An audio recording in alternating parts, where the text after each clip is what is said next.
আমরা নষ্ট না করিয়া জামিয়া ফরাজিয়া মাদ্রাসায় আইসা যদি 1 ঘন্টা সময় যদি আমরা কোরআন পড়তাম, 1 ঘন্টা সময় যদি আমরা হুজুরের কাছ থেকে 10টা সূরা যদি আমরা মশক করতাম, ওই দিন আমাদের এই মশক করার সময়টা আমাদের আজকের কাজে আসতো। এই জন্য মুহতারাম হাজিরিন, তারা দুনিয়ার মধ্যে থাকা অবস্থায় অযথায় তারা তাদের সময়টাকে নষ্ট করেছে গীবত করিয়া। আল্লাহ তাআলা বলেন, যারা গীবত করবে দুনিয়ার মধ্যে থাকা অবস্থায়, ওয়ালা ইয়াগতাব বা'দুকুম বা'দা আইয়ুহিব্বু আহাদুকুম আন ইয়াকুলা লাহমা আখিহি মাইতান ফাকারিহতুমু।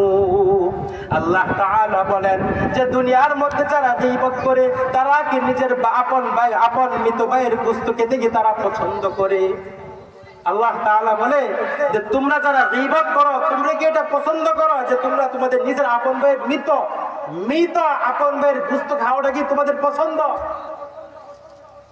এজন্য মুহতারাম হাজিরিন, আমরা আমাদের সময়টাকে নষ্ট করব না, অযথাই সময়টাকে আমরা নষ্ট না করিয়া ইসলামের জন্য যদি সময়টাকে নষ্ট করি, নিজের জিন্দেগির জন্য যদি সময়টাকে নষ্ট করি, বছরের পর বছর চলে যাই, কোরআনকে আমরা খতম করতে পারি না, মুরব্বি হয়ে গেছি, কোরআনটাকে আমরা পড়তেও পারি না, এরকম ভাবে বৃদ্ধা হয়ে গেছি।